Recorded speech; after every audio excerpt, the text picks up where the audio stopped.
Before we speak about the universe, let us take a moment simply to be here. There is nothing you need to do, nothing you need to understand. If you are lying down, allow your body to find the position that feels most at ease. If you are sitting, let your shoulders drop just a little. Not because anything is wrong, but because tonight there is nothing you need to hold. We are used to receiving knowledge as a kind of race. Information follows information. Facts demand to be remembered. Understanding demands to be proven. But tonight, science does not need to hurry. No one will ask you later how much you remember. There is no test waiting ahead. There is nothing you must carry with you into tomorrow morning. What you are about to hear is not told so that you memorize it, but so that you listen, because there are kinds of understanding that do not live in memory, but in sensation. Like when you look at the night sky, you do not need to know the name of every star to feel yourself become smaller and lighter. Science, when told slowly, is no longer a collection of numbers or terms. It becomes a whisper, a quiet reminder that this universe is larger than every worry you are carrying and far more silent than the thoughts racing through your mind. In this opening, you do not need to imagine the entire universe. You do not need to picture distances of millions of light years. You do not need to force yourself to understand things that sound distant or abstract. You only need to know one simple thing. The universe does not move according to the hurried rhythm of humans. The greatest processes that have ever occurred made no sound. The deepest changes happen in silence. Stars are not impatient as they form. Galaxies do not worry about whether they have meaning. Nothing in space feels as though it is falling behind some plan. Only humans so often feel that they are late. And perhaps that is why stories about the universe can return us to a state of rest. Because when you listen to things that unfold beyond the pace of your busy life, the mind begins to allow itself to slow down as well. Tonight, you do not need to follow every detail. If a thought passes by and you do not catch it, let it drift on. There is no loss here. What truly matters will remain on its own, and what is not needed tonight may be gently set down. Think of the stories ahead as a quiet orbit. You do not need to control it. Simply allow yourself to be carried. Some truths about the universe sound almost like fiction. Too strange, too different from what feels familiar. But those very things remind us of something important. This world was never built to fit perfectly within human intuition. And that is not as frightening as we often imagine. Sometimes not understanding everything is a form of safety. Tonight, you are allowed not to try to become smarter. You do not need to be the keeper of truth. You do not need to find the final answer. You only need to be here within this slow rhythm of telling where science does not run and awareness is not pulled tight. If your eyes begin to feel heavier, that does not mean you are missing something. It is a sign that the mind has stopped standing guard. And as we move forward into the strange yet real stories of the universe, remember this: you do not need to understand the universe completely to be allowed to rest within it. And now we can continue, very slowly. As the rhythm of the telling has slowed, as you no longer feel the need to keep up with anything at all. Perhaps this is the right moment to step into another layer of the story. Not a layer of new knowledge, but a layer of how we have learned to believe what is real. There are things in the universe that when we hear them for the first time, almost make us smile in disbelief. Not because they are wrong, but because they sit so far outside what we are used to. They sound like inventions, like stories embroidered for dramatic effect, like details that feel unnecessary. And that reaction is deeply human. We often judge what is real and what is false not by evidence but by familiarity. What resembles our experience we trust. What lies beyond our habitual frame of perception we doubt. Not because we lack reason, but because the human mind was built to seek safety, not absolute truth. Carl Jung once wrote in Modern Man in Search of a Soul, "The mind that is not baffled is not employed. A mind that has never been confused is a mind that has never truly been used." The universe in its own way keeps placing us in that state of confusion, not through threat, but through strangeness. Truths that sound impossible. Phenomena that run against intuition. Laws that do not ask for human agreement. We once believed the Earth was the center, not because of data, but because the ground beneath our feet felt still. We once believed time flowed evenly, not because it was true, but because the clock on the wall suggested stability. We once believed that only what seemed reasonable could exist, but the universe has never signed a contract to make sense for us. Friedrich Nietzsche wrote in Beyond Good and Evil, "There are no facts, only interpretations. Not everything is fiction, but the way we touch truth always passes through the filter of interpretation. And that filter is woven from memory, culture, fear, and the need to feel safe. Perhaps that is why when a truth sounds too strange, we quickly place it in the category of unreliable, just to keep our inner world from being shaken.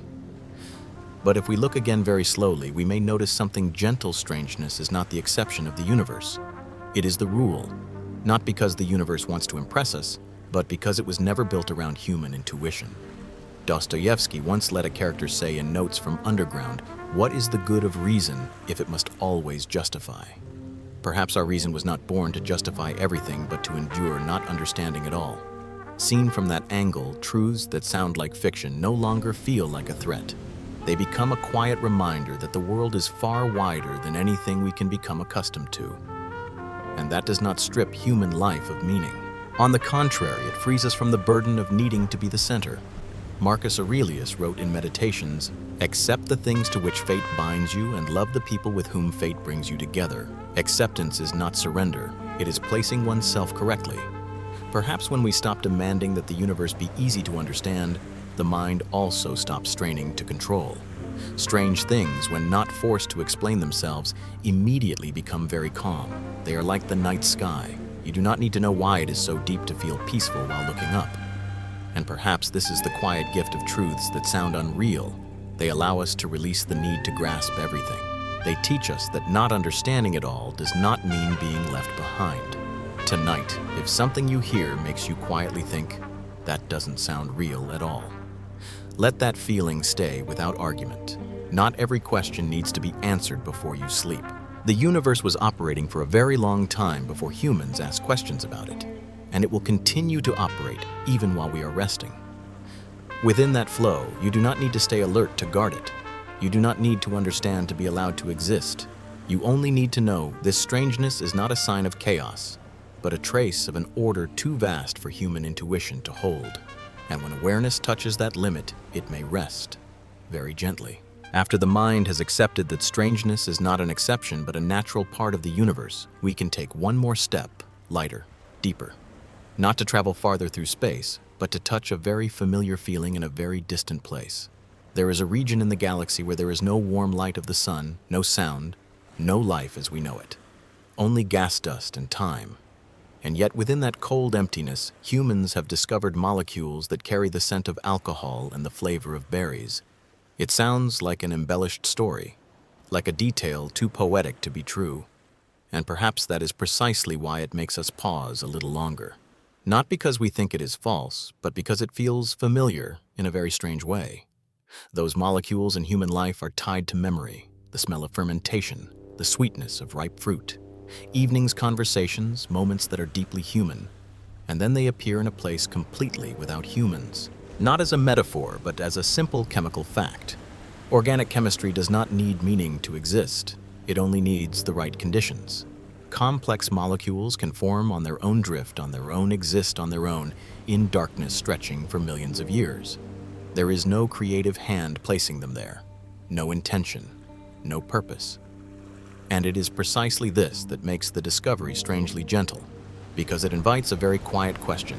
If familiar ingredients can exist in places utterly unfamiliar, then where does the boundary truly lie between the familiar and the strange? Perhaps what we call familiar is not so, because it is rare, but because we have encountered it in our own lives. And what we call strange is simply what has not yet been given a memory to name it.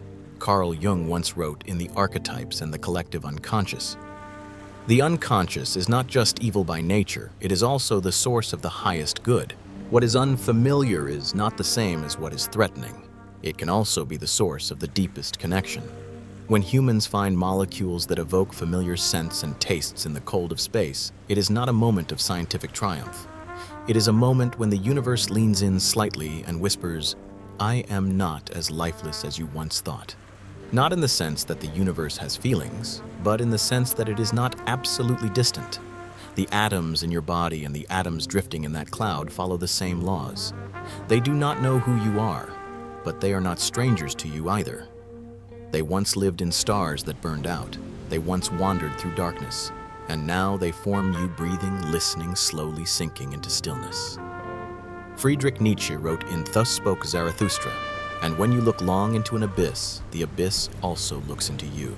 But sometimes when we look into the universe, what looks back is not an abyss, but familiarity at the deepest level. Not familiar because it is the same, but familiar because it is made from the same foundation. Perhaps what makes this discovery healing is not the molecules themselves, but the feeling that this world is not entirely cold. Not because it cares about us, but because it is not as alien to us as we once believed. In everyday life, we often feel lost when we cannot find something familiar. But the universe reminds us familiarity does not always need a familiar shape. Sometimes it only needs a shared origin. Dostoevsky wrote in The Brothers Karamazov. The mystery of human existence lies not in just staying alive, but in finding something to live for. Perhaps what is worth living for is not always a grand meaning. Sometimes it is simply the feeling that we are not completely cut off from everything else. When you hear about a cloud that smells of alcohol and berries, you do not need to remember its name. You do not need to remember its chemical formula. You do not need to remember where it is. Just allow one very light feeling to remain within you that this universe, no matter how vast it is, still carries within it traces that are not entirely unfamiliar. And when that feeling stays, the mind can release some of its need to defend itself. Not all emptiness is truly empty. Not all silence is loneliness. Tonight, as your awareness slowly drifts, let this image remain familiar molecules quietly floating in the dark, needing no witness, needing no understanding. They exist, and that is enough. And perhaps for humans, it is the same. You do not need to stand at the center of the universe to be allowed to rest within it. Now we can continue to drift very slowly. While the image of familiar molecules quietly drifting through distant darkness still lingers somewhere in the mind, we can continue forward, not faster, only wider. Not to search for more strangeness, but to look again at the larger picture, the place where all that strangeness is born in the most unassuming way. If we step back just a little, the universe no longer appears as a cold, empty void, but as a space quietly at work. Not loudly, with no guiding hand, no pre-written plan. Only matter, energy, and time patiently mixing. Everywhere in space, chemical reactions unfold without the need for an observer. Molecules join and separate. Complex structures slowly emerge from very simple components. No living thing stands there commanding them to exist. They appear because conditions allow them to. In this sense, the universe resembles a vast kitchen with the flame always set very low. No recipe, no final dish to complete, only process. Prebiotic molecules, the rough building blocks of life, are formed without any living beings present. They do not know what they will become. They carry no goal. They simply react to their surroundings. And within that indifference, something quietly profound occurs. The ingredients of life are not rare. Water, carbon, hydrogen. The most basic elements are also the most common. Perhaps what makes life on Earth feel special is not the rarity of its materials, but the fact that they were given enough time. Time to fail and try again. Time to combine and dissolve. Time to wait for a structure stable enough to continue existing. Marcus Aurelius wrote in Meditations, "Observe constantly that all things take place by change. Everything unfolds through change. Not by sudden leaps, but by very small adjustments repeated across spans of time that humans can scarcely imagine." Seen this way, the question of life softens considerably. It is no longer, why do we exist, but rather, in a universe that is always experimenting, why would life not appear? Perhaps life is not a rare miracle, but a natural possibility once conditions mature. What may be rare is not life itself, but life lasting long enough to ask questions about itself. Carl Jung wrote in Psychology and Alchemy, "In all chaos there is a cosmos, in all disorder, a secret order. Within chaos there is always a quiet order, not an order of meaning, but an order of possibility." When we see the universe as a kitchen, we do not need to believe that it is cooking life for some higher purpose. It is enough to accept this matter when left undisturbed. Long enough will try every possibility it can. And among those countless attempts, some structures happen to be stable enough to continue. Perhaps this is what makes the idea of life both humbling and comforting. Humbling because we were not the intended outcome. Comforting because we are not a solitary accident. Dostoevsky wrote in The Idiot Beauty Will Save the World. Perhaps the beauty he spoke of lies not in form, but in the fact that things can arise without needing a reason. In human life, we often grow weary from having to find meaning in everything. But the universe does not. It allows things to happen before the question, what for, is ever asked. And when we allow ourselves to rest within that perspective, a familiar burden begins to fall away. You do not need a grand purpose to be allowed to exist. You do not need to prove that you deserve to live. Like those molecules, you are here because conditions allowed it. Tonight, as you listen to a universe quietly blending its most basic ingredients, let one very gentle thought remain. Perhaps life is not as fragile as we fear. It is simply quieter than we imagine. And perhaps you do not need to strain yourself to hold on to existence. In a kitchen with no ticking clock, no dish that must be finished on time, everything is allowed to wait, including you.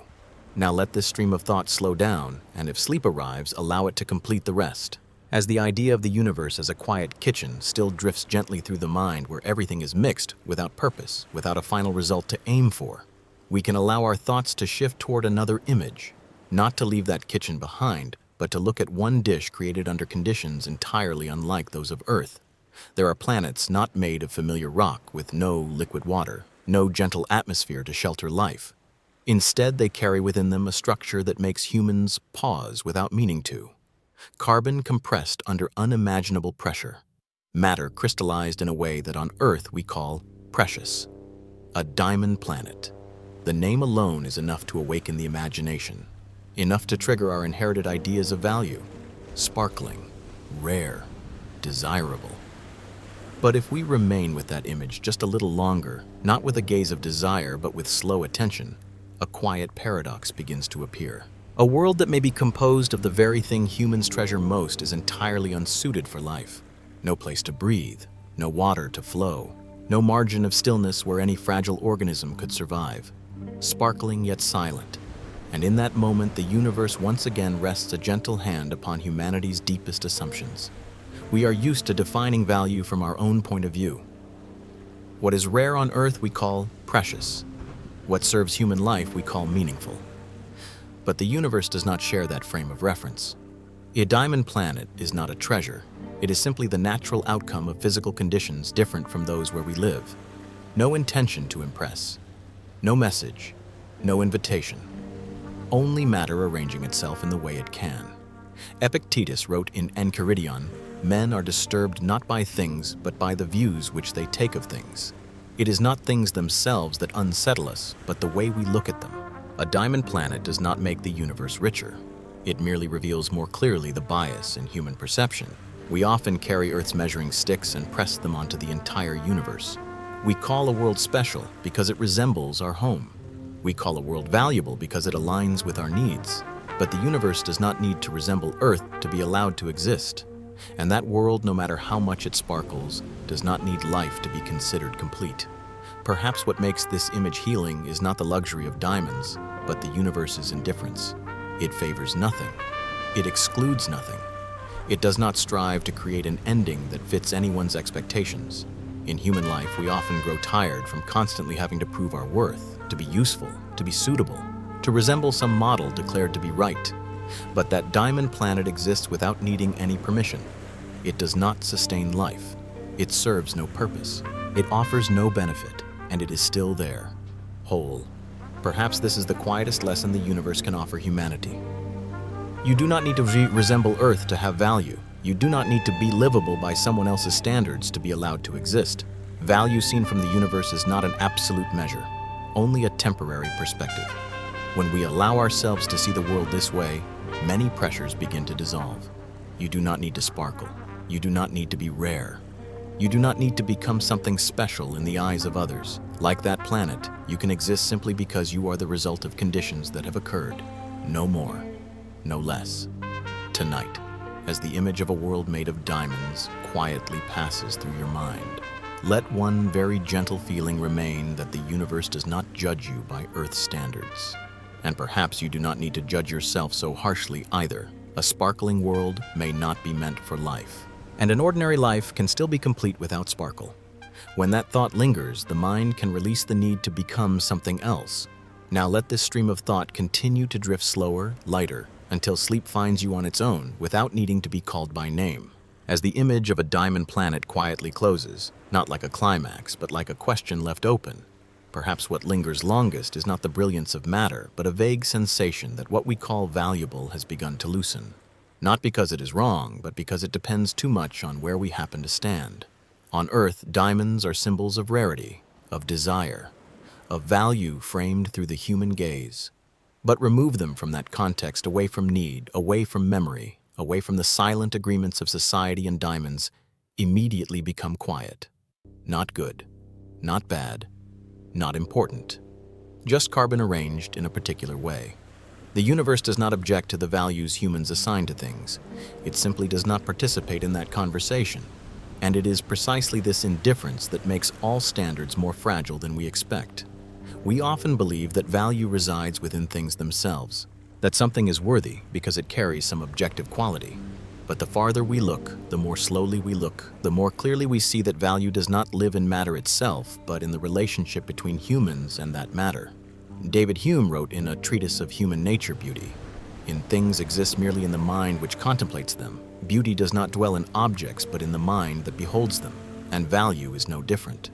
Diamonds are priceless not because of their crystal structure, but because humans have agreed to treat them as symbols, an agreement sustained long enough to feel self-evident. But the universe, vast beyond all agreements, keeps reminding us nothing is self-evident forever. What we consider rare may be common elsewhere. What we deem essential may be entirely unnecessary in another context. And when those standards begin to waver, a very familiar feeling often arises in human life: unease. Because if value is not fixed, if meaning is not guaranteed, then what do we rely on to know we are living correctly? Friedrich Nietzsche wrote in The Will to Power, "There are no moral phenomena at all, only a moral interpretation of phenomena. There are no moral facts in themselves, only the ways we interpret them." The universe, through its vast and impartial scale, does not deny human interpretations, but it does not confirm them either.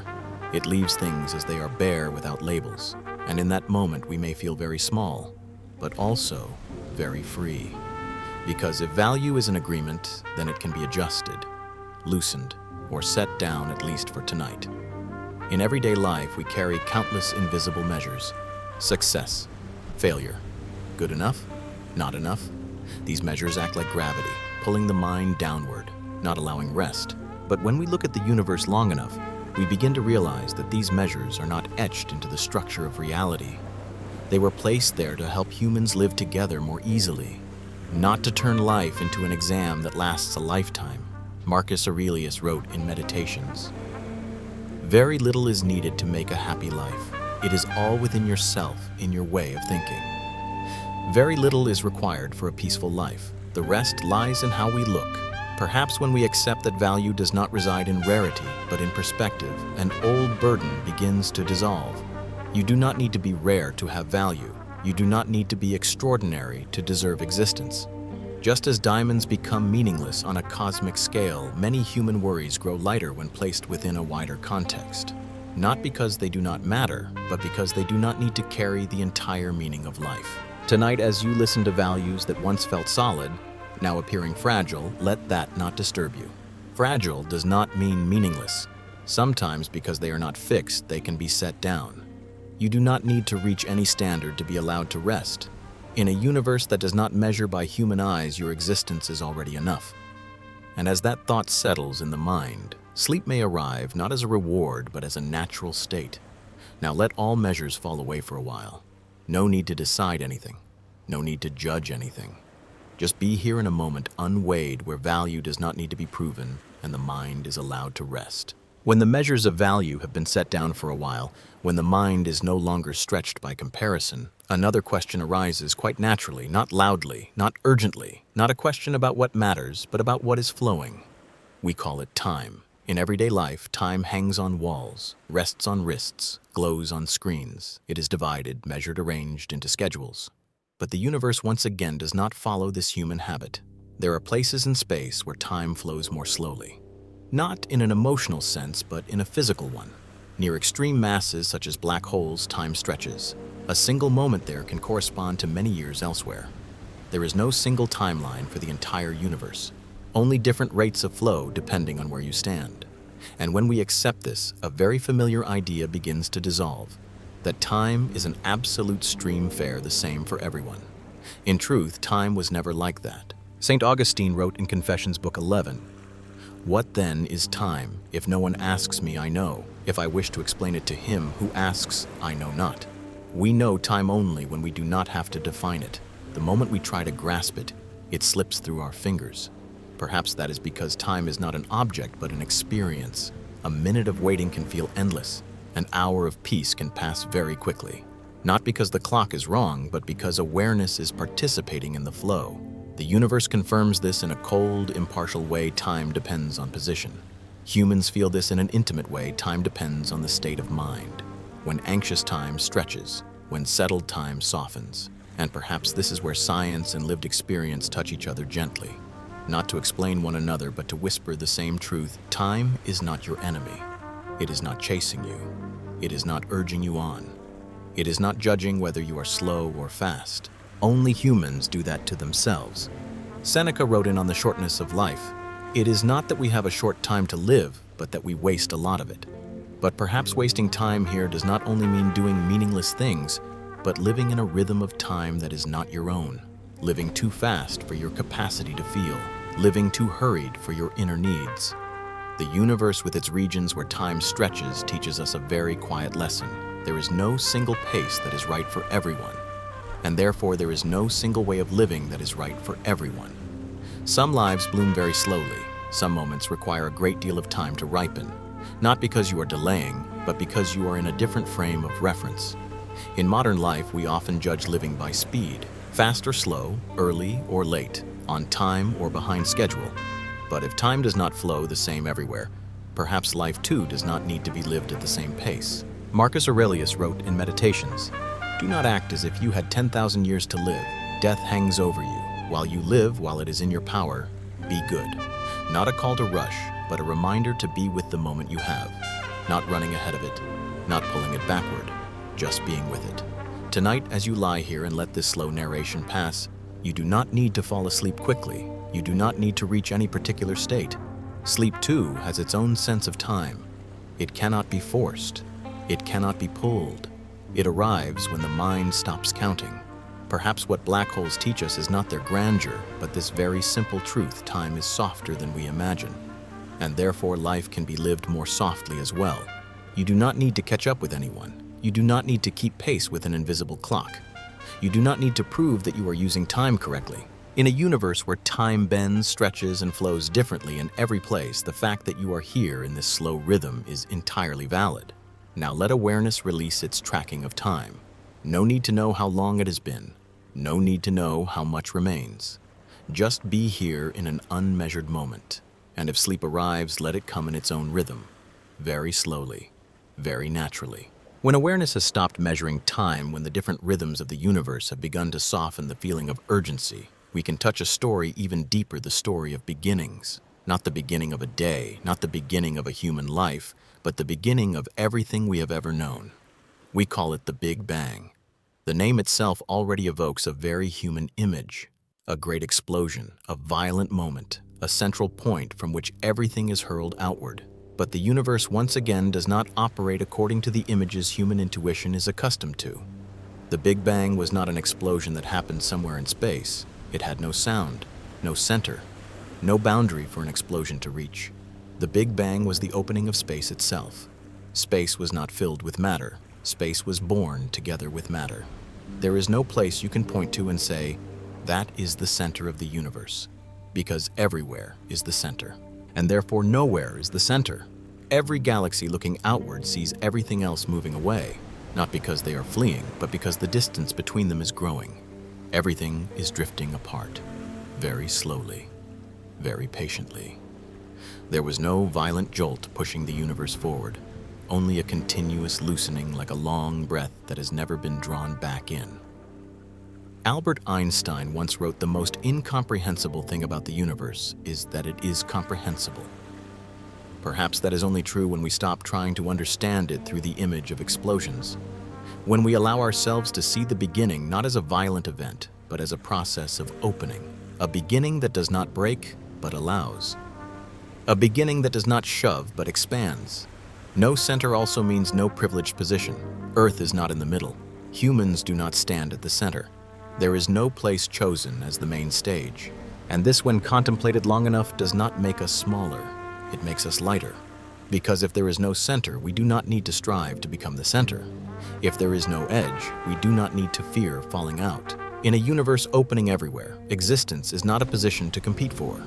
It is simply a state that is permitted. Ludwig Wittgenstein wrote in Tractatus Logico-Philosophicus, "Not how the world is the mystical, but that it is. What is mystical is not how the world operates, but that it exists at all." Seen this way, the Big Bang is no longer a story about a distant moment that closed long ago. It is a movement that is still continuing.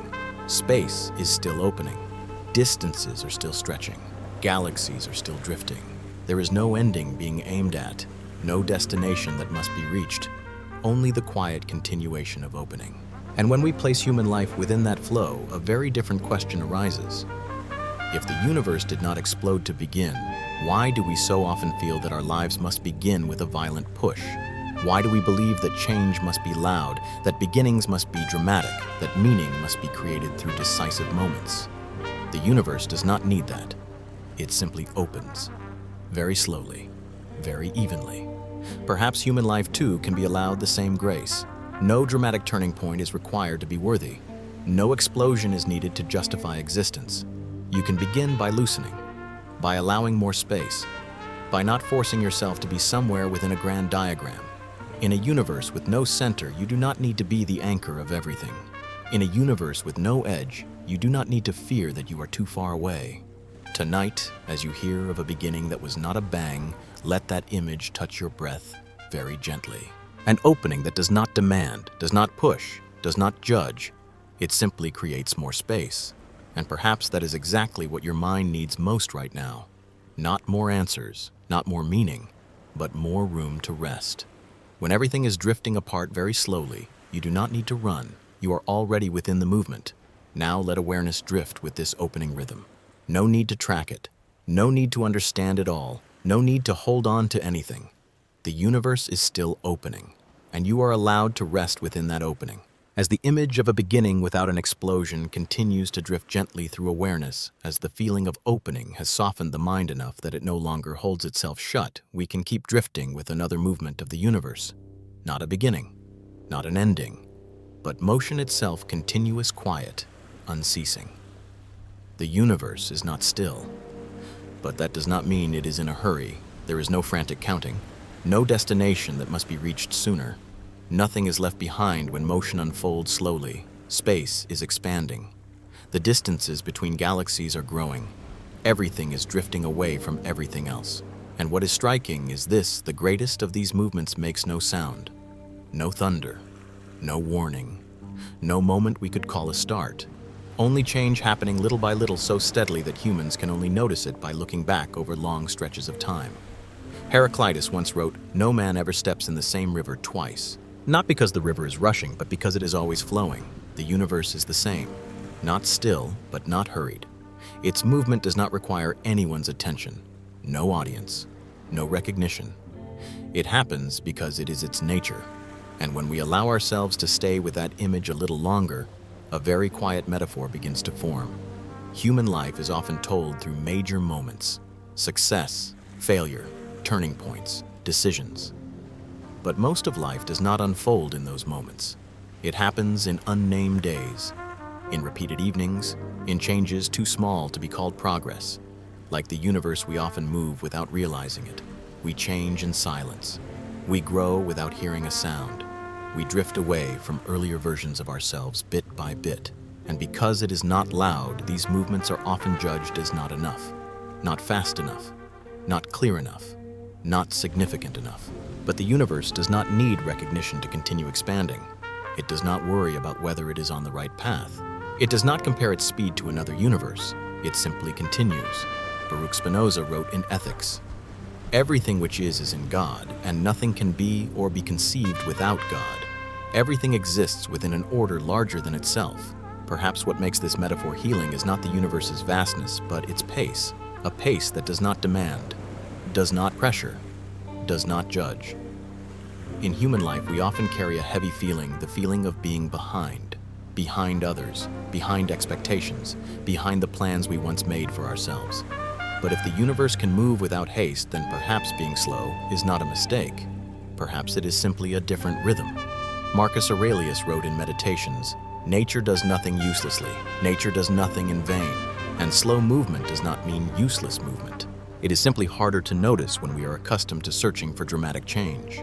The universe does not shove galaxies apart with violent force. It simply allows the space between them to widen gradually.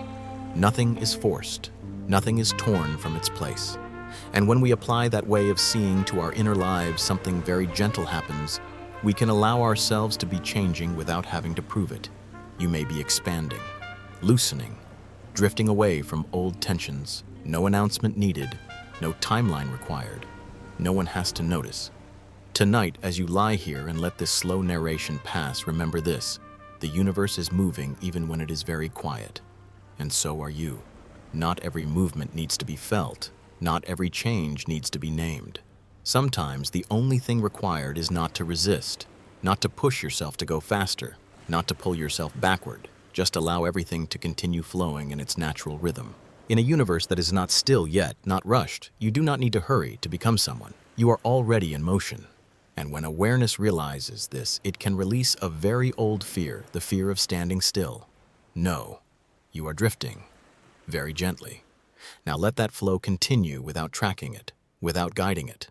The greatest movements happen in silence, and sleep does too.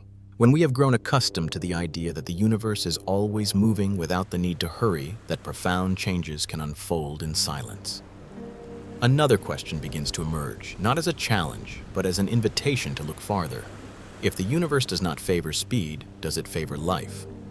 We are used to seeing Earth as an exception, a rare point of light, a chosen place, not out of pride, but because we are here. And the experience of being present always makes one's own place feel special. But as science reaches farther, as our gaze expands beyond familiar boundaries, a very quiet possibility appears. Earth may not be an exception, not the only world that ever held potential for life, not the universe's only attempt. There are planets that once came very close, close enough for water to exist, close enough for atmospheres to form, close enough for chemistry to have a chance to begin. Mars with traces of ancient flows. Venus once possibly far more temperate than it is now. Near misses, potentials that never fully took shape. Paths that turned away from long-lasting life. Not because they lacked ingredients, but because they lacked stability. Life seen from a great enough distance is not a guaranteed state. It is a fragile process requiring prolonged balance among many factors. And when even one shifts, everything can change. Hannah Arendt wrote, "In the human condition, mortality is distinct from mere life is the hallmark of the human condition." Finitude is not a flaw, but the signature of existence. When human life is placed within a cosmic context, that idea does not grow heavier. It becomes more honest. There are no eternal promises, no contracts that last forever, no guarantee that once life appears, it will continue. The universe signs no agreements with any form of life. And strangely enough, this does not render life meaningless. It makes life precious in a different way, not because it is rare, but because it is temporary. Albert Camus wrote in The Myth of Sisyphus, "The struggle itself toward the heights is enough to fill a man's heart. A struggle does not need a promised ending to have value. Perhaps life is the same. It does not need to be guaranteed forever to be worth living fully." When we look at Mars or Venus not as failures, but as different attempts within the same process, a very gentle perspective emerges. The universe is not cruel. It simply does not prioritize outcomes. It allows possibilities and lets time decide. Earth in this light is not a final reward. It is a moment in progress, a temporary balance among countless other possibilities, and therefore life on Earth does not need to carry the burden of representing the universe. It only needs to be lived. In human life, we often seek safety through guarantees that something will always remain, that a relationship will endure, that a state will not change. But the universe with worlds that once neared life and then quietly turned elsewhere reminds us nothing is preserved by existing forever. Life is not sustained by promises. It is sustained by care in the present. Marcus Aurelius wrote in Meditations, "Do not dwell on the past, do not dream of the future. Concentrate the mind on the present moment." Not because the present is everything, but because it is the only place where life is truly happening. When you know that life is not self-evident, you do not need to be afraid. You can become gentler, gentler with mistakes, gentler with pauses, gentler with yourself. You do not need to live as if everything must last forever. You only need to live as if this moment is real. Tonight, as you hear about worlds that once held potential and then quietly shifted course, let one very calm thought remain: the fact that Earth holds life is not a promise. It is an open gift. And like all fragile gifts, it does not need to last forever to have meaning. It only needs to be cherished while it is here. Now let awareness hold nothing more. No need to worry about tomorrow, no need to repair the past. In a universe where life is not guaranteed, the fact that you are breathing, listening, resting is already enough. And if sleep arrives, allow it to come as a natural part of the moment that is unfolding. When the idea that life is not guaranteed has settled long enough in the mind, when Earth is no longer seen as a chosen exception but as a moment in progress, another image begins to appear, not loudly, not tragically. Earth seen from the universe is not a solid fortress. It is more like a temporary survivor. Not because it is weak, but because it is held together by a balance so fragile that even a very small change could have made everything different. A distance just right from the sun, an axial tilt not too extreme, a quiet magnetic field offering protection, a moon large enough to stabilize motion. None of these conditions appear grand. They do not impress. They do not announce themselves. Yet remove just one, and the story would have turned another way. Life on Earth does not endure because of a single decisive factor. It endures because many things are right at the same time. And this very fact makes existence here both miraculous and very easy to lose. Nothing is anchored to a permanent foundation. Heraclitus once said, "Nothing endures but change. Nothing lasts forever except change itself." But change, when seen slowly enough, is no longer a threat. It is the breathing rhythm of everything that lives. Over billions of years, Earth has passed through moments when balance nearly failed.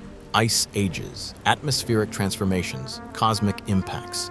Life did not vanish instantly, but neither did it remain unchanged.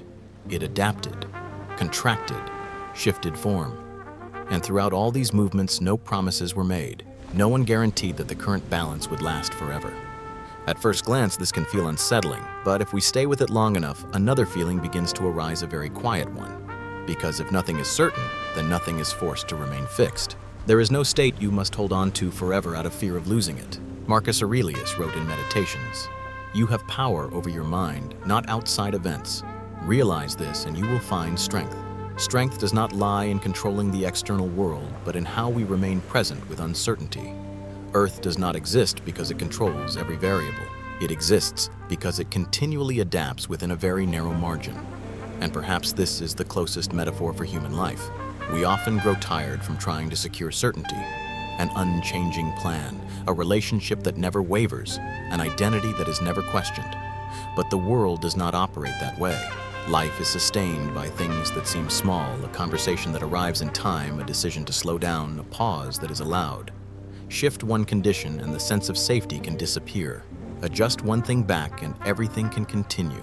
Albert Camus wrote in The Plague, "The struggle itself is enough to fill a man's heart, not because of victory, but because continuing is already a form of living." When we see Earth as a temporary survivor, we do not need to become pessimistic. We can be gentler with our instabilities, gentler with uncertain days, gentler with not knowing where things will lead. Nothing being certain does not mean everything is meaningless. It simply means meaning does not reside in guarantees. It resides in how we inhabit this moment. Tonight, as you hear about a planet held together by fragile balances, let one very light thought remain: the fact that you are here is not self-evident, but it does not need justification. You do not need certainty about tomorrow to be allowed to rest today. Like Earth, you are existing within a moment of balance, not perfect, not permanent, but enough. And perhaps the most healing thing is not to seek certainty, but to allow yourself to rest within uncertainty. When we stop resisting fragility, it stops frightening us. It becomes a natural part of being alive. Now, let awareness hold nothing more. No guarantees, no promises. In a universe where nothing is certain, the fact that you are breathing more slowly, listening, allowing the mind to rest is already a complete balance. And if sleep arrives, let it come the way Earth continues to turn quietly fragile and still here. When awareness has accepted that Earth is only a temporary balance, when fragility no longer causes fear, but becomes a gentle ground for the mind to rest upon, perhaps it is time to shift our gaze one step further, not farther away, but closer, very close. For in the journey through vast distances, through unfamiliar planets and fragile equilibria, one thing is often forgotten. You are not only living in the universe, you are carrying the universe within you. The human body seen from far enough away is no different from a complex natural system. It glows not with dazzling light, but with biochemical reactions quietly unfolding every second. It regenerates cells, new cells are born even when you are not paying attention.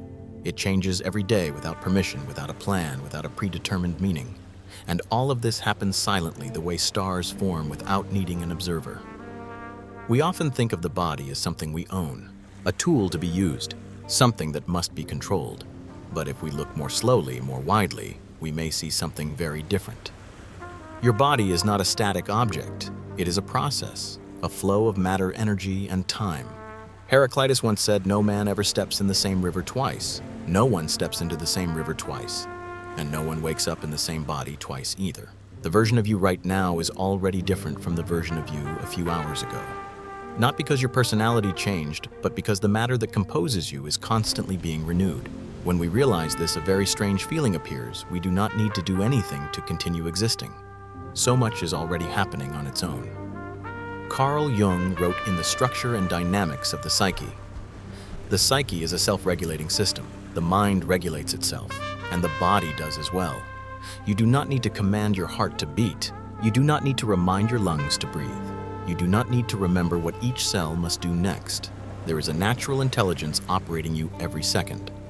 And that intelligence does not require you to understand it. The human body, therefore, is not something separate from nature. It is a natural phenomenon unfolding very near. Baruch Spinoza wrote in Ethics, "The human mind is part of the infinite intellect of God. Whether we call it nature, the universe, or the order of existence, the idea whispers the same thing. You are not outside this world. You are within it and made of it." In everyday life, we often feel lost, as if we are exceptions, creatures that must strain themselves to survive in a foreign world. But if your body is made of the same atoms that once existed in stars, if the laws that govern galaxies are also governing your cells, then that sense of alienation can be revisited very gently. Marcus Aurelius wrote in Meditations, "All things are interwoven with one another, and the bond is sacred." Everything is interwoven, and that bond is sacred. Not in a religious sense, but in the sense that it cannot be separated. Your body is not an isolated object struggling to exist. It is a point of intersection between earth, water, air, and time. And because of this, the strange things that happen within you are not errors, not abnormalities. They are signs that you are alive. Unexplained fatigue, changes you cannot name, very small sensations that cannot be explained. All of them are movement, just like the universe. When we see our bodies this way, we can set down a very familiar burden, the pressure to always be stable, always consistent, always the same as yesterday. The universe does not demand that, and neither does your body. Tonight, as you listen to this slow narration, let one very calm thought remain. You do not need to control everything happening within you. So many things already know how to continue. You do not need to fix yourself to be allowed to rest. Just as stars do not need to understand themselves in order to keep shining, you do not need to understand your body, your mind, or the path ahead to be allowed to sleep. In this moment, you are not an isolated individual. You are a very small part of a very large process unfolding gently. And when awareness touches that feeling, it can let go. No defense, no effort. Just allow the body to do what it has done for millions of years of evolution continue. Self-regulate, and rest when night falls. If sleep comes, let it come like another natural phenomenon. No need to name it, no need to track it. You are already in the right place. When our gaze has returned to the body, when we realize that we do not stand outside the universe, but carry it within every breath, a very familiar door begins to open. Not a door leading outward, but a door leading inward. Sleep. In modern life, sleep is often misunderstood as an empty space between two working days, as an interruption, as time spent doing nothing. But the body and the universe within it has never seen sleep that way. When you sleep, the brain does not shut down. It simply changes how it works. Regions once busy with language, with control, with orientation begin to grow quiet. Other regions, those linked to memory, emotion, and deep integration, awaken in a very different rhythm. Sleep is not a void, it is a state in which consciousness is allowed to set down its role as supervisor. And when that roll is released, something very strange happens. Dreams appear. Not entirely science, not entirely mystery. Dreams are like an in-between space where the data of yesterday is rearranged according to rules that do not require linear logic. Images overlap, time folds in on itself, characters shift and transform. And within all that apparent irrationality, the brain is doing something very serious, connecting, filtering, healing. Sigmund Freud once wrote in The Interpretation of Dreams, "Dreams are the royal road to the unconscious, not because dreams always carry messages that must be decoded, but because they reveal that the mind never stops working even when you rest." Carl Jung later wrote in Man and His Symbols, "The dream is a little hidden door in the innermost and most secret recesses of the soul, a small door hidden deep within the most secret chambers of the soul. But tonight, you do not need to open that door. No need to interpret, no need to remember. Just know this: when you sleep, a deeper part of you continues." Sleep, therefore, is not a waste of time. It is the moment you stop trying. In waking life, we are used to control. Controlling thoughts, controlling emotions, controlling the image of who we are. But no one can control sleep. The harder you try to sleep, the farther it retreats. Sleep arrives only when you allow yourself not to achieve anything. Seneca wrote in Letters from a Stoic, "It is not that we have a short time to live, but that we waste much of it. But perhaps what we waste most is not time, but unconditional rest.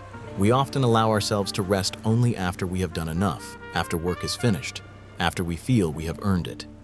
But the body does not operate by that moral code. It needs sleep not as a reward, but as a condition of existence. Sleep is when the body repairs itself, when memories are reorganized, when emotions are softened. And most importantly, sleep is when consciousness no longer has to strain. If daytime consciousness is like a train driver, then at night it is allowed to leave the cabin. The train keeps moving, but without a controller." Marcus Aurelius wrote in Meditations, "Know where you can go is more peaceful, more free of interruptions than your own soul. There is no place more peaceful than your own soul." Sleep does not take you away from yourself. It brings you back to a state before you had to define, to explain, to tense yourself into being someone. Tonight, as you hear these words, you do not need to follow them to the end. If a passage slips by that you do not remember, that is not a loss. It is a sign that consciousness is loosening its grip. You do not need to stay awake to hear it all. Sleep is not a thief of experience. It is the continuation of experience, a part that needs no words. When you sleep, you do not leave this journey. You simply change vehicles, from thought to sensation, from control to trust. And perhaps this is the deepest philosophical lesson sleep offers us. Not everything of value requires conscious participation. Not every process needs to be witnessed. Sometimes the wisest act is to set things down.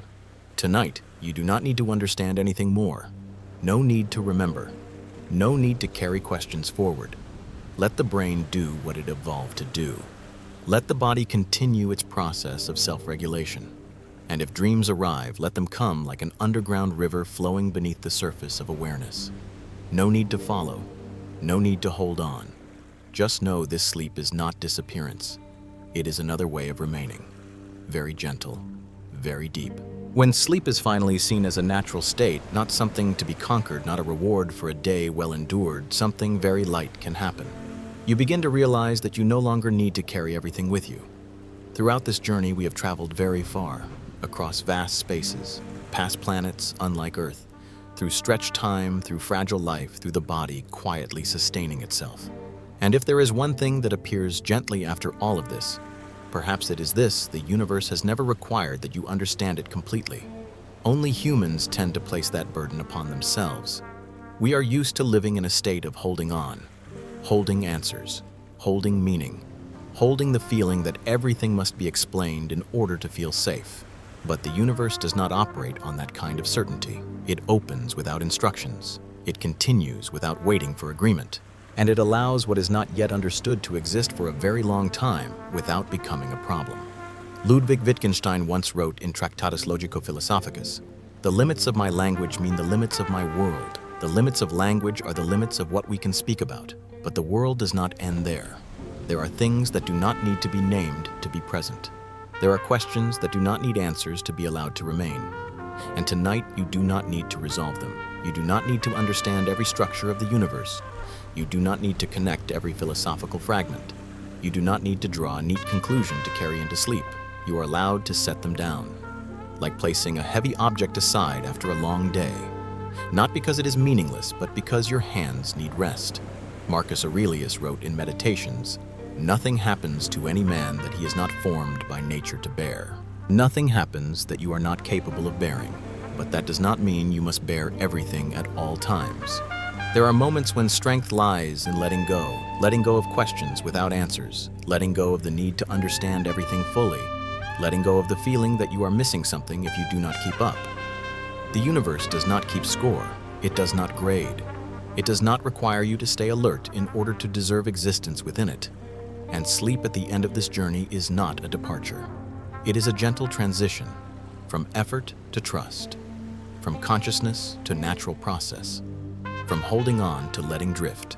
Albert Camus wrote in The Myth of Sisyphus, "The struggle itself is enough to fill a man's heart. But perhaps after the struggle, what fills the heart is not continuing to push the stone, but allowing oneself to sit at the edge and breathe." Tonight, you do not need to become more knowledgeable. You do not need to become more clear. You do not need to go any farther. You only need to be here, in a moment that requires no proof. If a thought remains that refuses to leave you, do not need to push it away. Let it stay there like a thin cloud passing across the sky. You are not that sky. You are simply watching it. And when consciousness stops trying to control, sleep can arrive like an old friend without introduction. Quiet, unhurried, undemanding, simply staying with you until everything settles on its own. Tonight, you do not need to understand everything to be allowed to rest. You have already traveled far enough. Let the universe continue its movements. Let the body do what it knows how to do. Let sleep complete the rest. Very gentle, very still.